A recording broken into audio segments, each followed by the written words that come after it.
तो आज का लेक्चर एजुकेशन पॉलिसी के ऊपर है, जो कि अभी रिसेंटली लॉन्च हुई है। तो ये जो एजुकेशन पॉलिसी है ये लगभग 34 साल बाद आई है और इसके according ministry of human resource and development का नाम चेंज करके मिनिस्ट्री ऑफ एजुकेशन कर दिया गया है।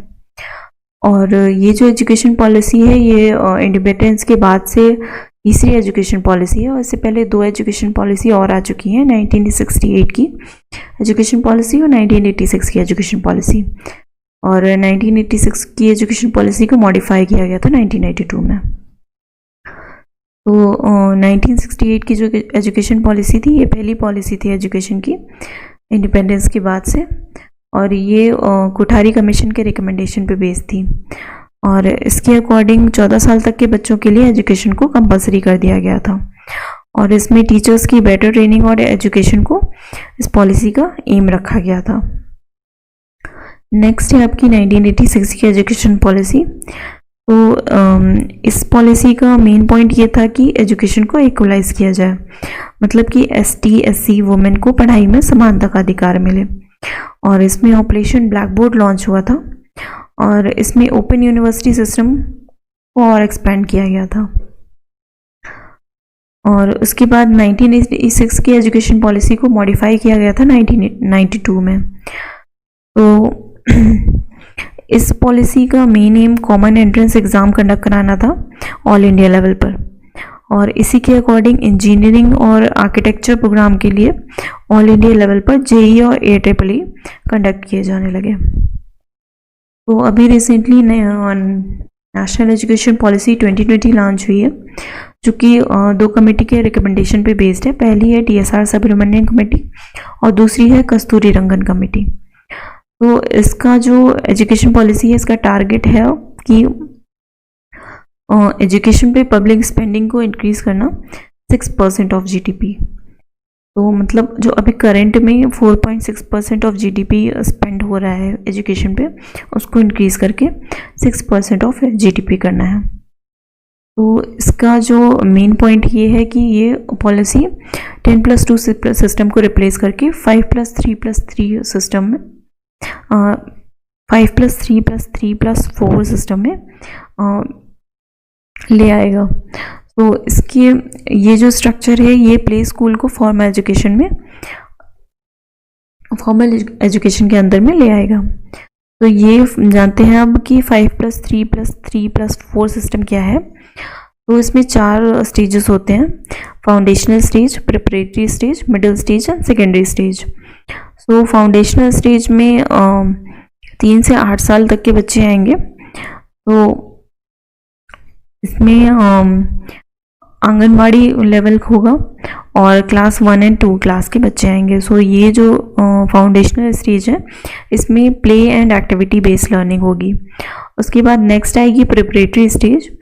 इसमें क्लास 3rd से 5th तक के बच्चे आएंगे और जो एज होगी उसमें 8 to 11 ईयर्स होगी। तो इसमें प्ले बेस्ड लर्निंग होगी, डिस्कवरी बेस्ड लर्निंग होगी, एक्टिविटी बेस्ड लर्निंग होगी और इसमें इंटरैक्टिव क्लासरूम लर्निंग भी होगी। उसके बाद नेक्स्ट है आपका मिडिल स्टेज। सो इसमें क्लास 6 to 8 तक के बच्चे आएंगे, इनकी एज 11 to 14 होगी और इसमें एक्सपेरिमेंटल लर्निंग होगी related to science, mathematics, arts, social science and humanities.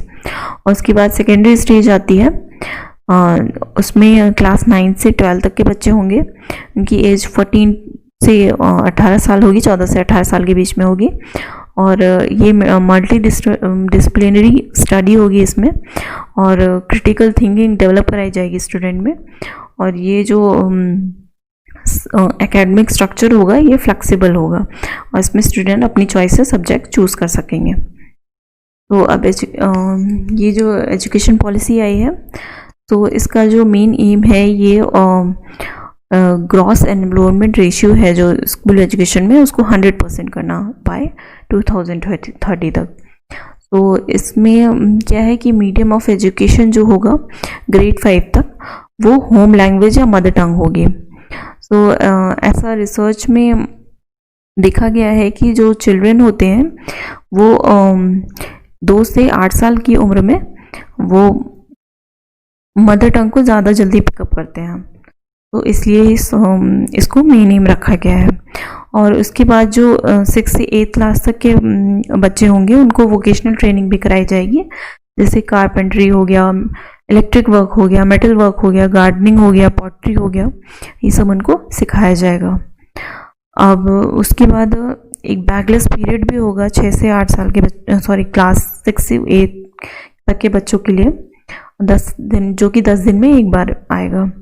और इसमें कोई हार्ड लाइन सेपरेशन नहीं होगा, जैसे अभी होता है कि आर्ट्स स्ट्रीम हो गया, ह्यूमैनिटी स्ट्रीम हो गया, साइंस स्ट्रीम के बच्चे हो गए, तो ऐसा हार्ड सेपरेशन नहीं होगा। सो बच्चे अपने चॉइस से सब्जेक्ट चूज़ कर सकते हैं। और ये एक और जो मेजर चेंज हुआ है वो ये है कि 10th और 12th के जो बोर्ड एग्ज़ाम होंगे उनको इजी बनाया जाएगा, और जो कि कोर कॉन्सेप्ट पे बेस होंगे। और ये जो एग्ज़ाम होगा वो साल में 2 बार होगा, मतलब 2 बार कंडक्ट कराया जाएगा। तो जिसमें जिनके बेटर मार्क्स आते हैं, अगर मान लीजिए अगर इनका पहला एग्ज़ाम, किसी का पहला एग्ज़ाम सही नहीं जाता है तो वो दूसरा एग्ज़ाम कर सकता है और अपने ग्रेड को इम्प्रूव कर सकता है। तो कॉलेज एजुकेशन में जो मेन चेंज आया है वो ये है कि इसमें एम रखा गया है कि ग्रॉस एनरोलमेंट रेशियो को 50% इंक्रीज़ करना, जो कि अभी 26.3% है। और इसमें एमफिल कोर्सेज को डिसकंटिन्यू कर दिया गया है, और फॉरेन यूनिवर्सिटी जो है उनको स्पेशल परमिशन दी गई है to set up institution in India. और एक higher education commission of India setup करी जाएगी, जो कि लगभग सारे हायर एजुकेशन को मतलब सारे हायर एजुकेशन रेगुलेट करेगी। और इसमें एक्सेप्शन है मेडिकल इंस्टीट्यूट और इलीगल इंस्टीट्यूट।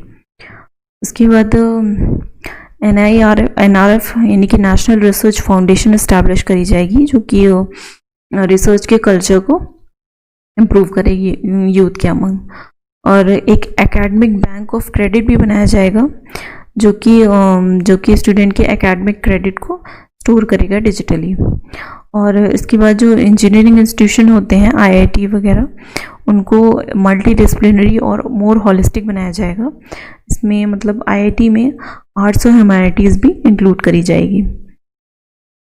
और इसमें जो कॉलेज एजुकेशन में मेन जो रिवैम्प हुआ है वो ये है कि इसमें मल्टीपल एग्जिट सिस्टम लॉन्च हुआ है।